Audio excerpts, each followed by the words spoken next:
صل على نبينا صل على محمد. Asyhadu an la ilaha illallah wahdahu la syarikalah. Wa asyhadu anna Muhammadan abduhu wa rasuluh.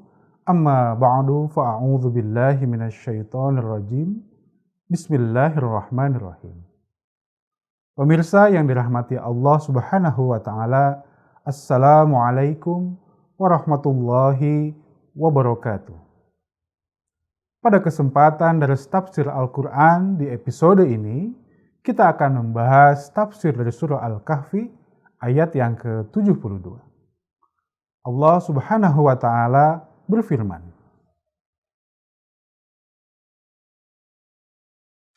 A'udzu billahi minasyaitonir rajim. Fantalaqa hatta idza raqiba fis safinati kharaqaha. Qala akharaqtaha litughriqa ahlaha laqad ji'ta syai'an imra. Artinya, maka berangkatlah keduanya, hingga ketika mereka berdua naik perahu, ia melubanginya. Musa berkata, apakah engkau melubangi perahu itu untuk menenggelamkan penumpangnya? Sesungguhnya, engkau telah berbuat sesuatu yang buruk.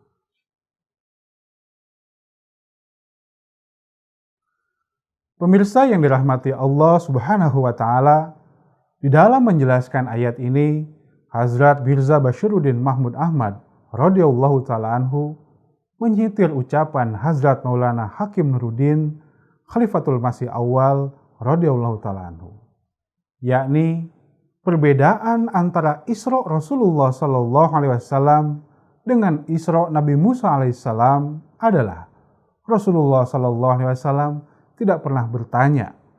Adapun Nabi Musa alaihissalam terus bertanya dan tidak sabar.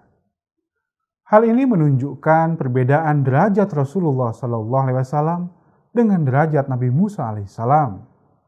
Dan di sisi lain, hal ini menunjukkan bahwa umat Rasulullah sallallahu alaihi wasallam memiliki kesabaran yang luar biasa untuk berdiri tegak di atas ajaran agama Islam. Adapun umat Nabi Musa alaihissalam justru sebaliknya.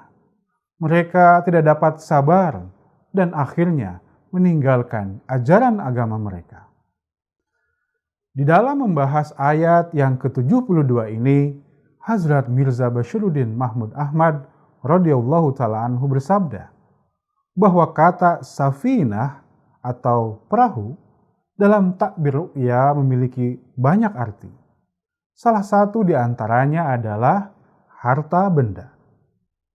Al-Quran pun membenarkan arti ini, sebagaimana tertera dalam surah Bani Israel ayat yang ke-67, yang artinya adalah Tuhanmu yang melayarkan kapal bagimu dalam lautan, supaya kamu dapat mencari karunia harta kekayaannya.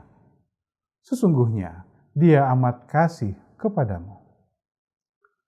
Jadi, kata safinah atau perahu maksudnya adalah harta kekayaan duniawi.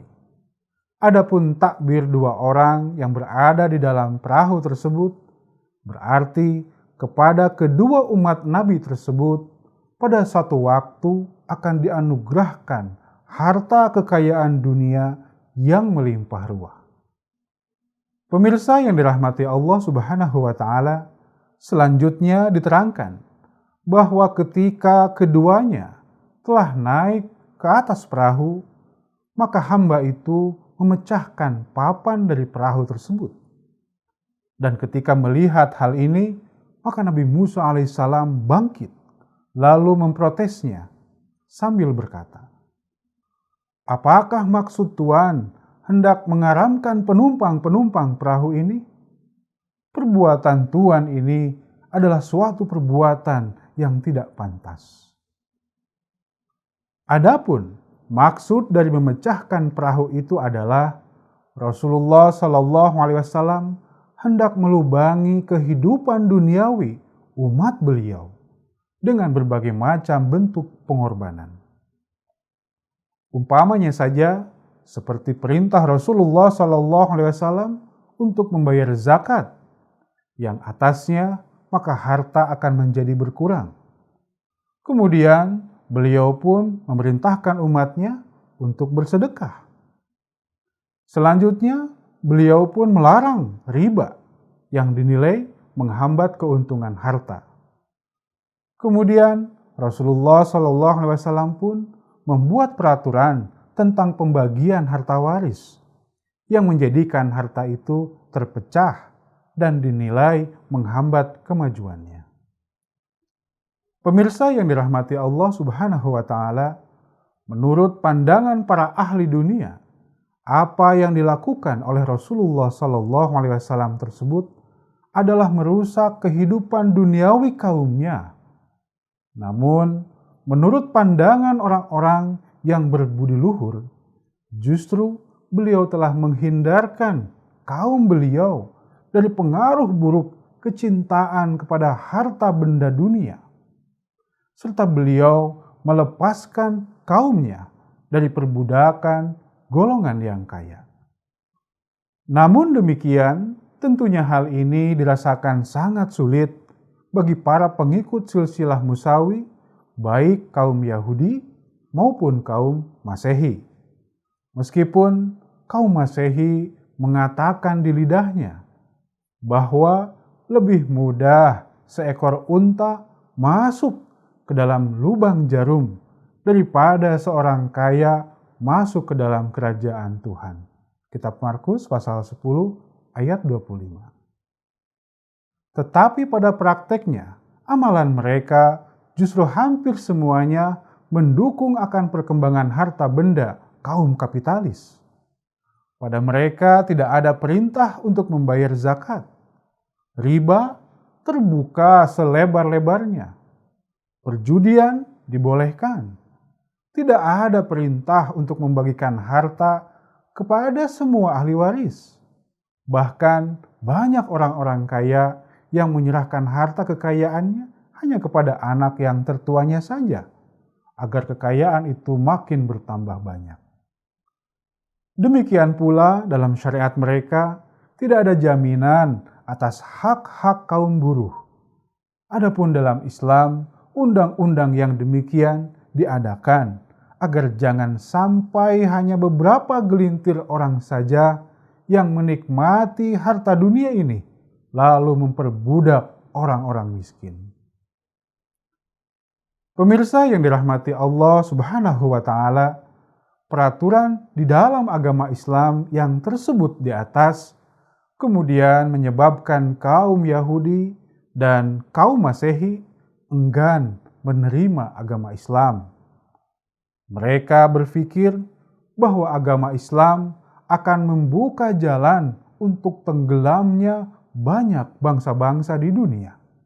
Sebagaimana hal ini merupakan pelajaran pertama yang dialami oleh Nabi Musa alaihissalam di dalam peristiwa Isra beliau, demikian pula halnya yang dialami oleh Rasulullah SAW ketika peristiwa Isra beliau.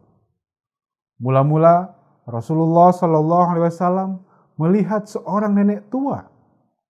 Kemudian ketika disodorkan beberapa macam minuman kepada beliau, maka yang pertama di antaranya adalah gelas yang berisi air. Malaikat Jibril mentakbirkan bahwa nenek tua itu adalah kehidupan dunia. Adapun air, takbirnya adalah harta benda dunia juga. Malaikat Jibril berkata, jikalau Tuhan meminum air, maka Tuhan akan karam, dan umat Tuhan pun akan karam pula. Yakni umat Islam hanya akan sibuk dalam urusan dunia, adapun hubungan dengan Allah Ta'ala akan menjadi sangat lemah. Pemirsa yang dirahmati Allah Subhanahu wa Ta'ala, Hazrat Mirza Bashiruddin Mahmud Ahmad radhiyallahu ta'ala anhu bersabda, dari ayat-ayat ini dapat diketahui bahwa sebagaimana dalam Kasyaf ini Nabi Musa alaihissalam telah mengkritik hamba Allah itu, maka demikian pula kaum Nabi Musa alaihissalam akan mengkritik Rasulullah Shallallahu Alaihi Wasallam. Kritikan bangsa Yahudi ini tercantum dalam Al-Quran, surah Al-Ma'idah ayat 65, yang berbunyi, A'udzubillahi minasyaitonirrajim, wa qalatil yahudu yadullahi maghlulah. Artinya, Yahudi berkata, tangan Allah itu terbelenggu. Maksudnya, ketika kaum Yahudi melihat tuntutan-tuntutan Rasulullah SAW kepada para sahabat beliau, baik mengenai zakat, dana iuran perang, sedekah, dan lain-lain, maka berkatalah kaum Yahudi, semua beban ini telah dipikulkan ke atas pundak kaum muslimin. Apakah hal ini menunjukkan bahwa terdapat kekurangan dalam perbendaharaan Allah, sehingga Allah harus menyuruh membelanjakan harta umatnya yang tidak seberapa ini? Demikian pula orang-orang kafir, yang di dalamnya termasuk pula kaum Yahudi dan Masehi. Mereka pernah berkata dan tercantum dalam Al-Quran dalam surah Yasin ayat 48, yang artinya, bila kepada mereka dikatakan, belanjakanlah rezeki yang diberikan Allah Ta'ala kepadamu untuk orang-orang fakir miskin, maka kepada orang-orang mukmin mereka akan menjawabnya, apakah Allah Ta'ala tidak dapat memberi makan kepada mereka? Bila Allah Ta'ala sendiri tidak memberi makan kepada mereka, padahal hasanahnya tidak terbilang. Lantas, mengapa kami harus memberikan sebagian harta kami kepada mereka? Selanjutnya, orang-orang kafir itu berkata kepada orang-orang beriman, sesungguhnya kamu adalah orang-orang yang tersesat karena menghabiskan harta benda sendiri untuk kepentingan orang lain. Pemirsa yang dirahmati Allah Subhanahu wa Ta'ala, demikianlah ringkasnya kritikan kaum Yahudi yang dialamatkan kepada ajaran Islam, bahkan hingga hari ini. Namun demikian, para pecinta Allah Ta'ala tetap lebih memilih ajaran Islam ini sebagai jalan yang akan mengantarkan mereka kepada kehidupan yang dekat dengan Allah Ta'ala dan menjauhi harta duniawi.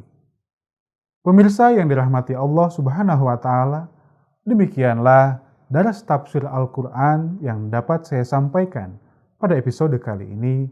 Semoga dapat bermanfaat untuk kita sekalian. Amin. Wa akhiru da'wana anil hamdulillahi rabbil alamin. Wassalamualaikum warahmatullahi wabarakatuh.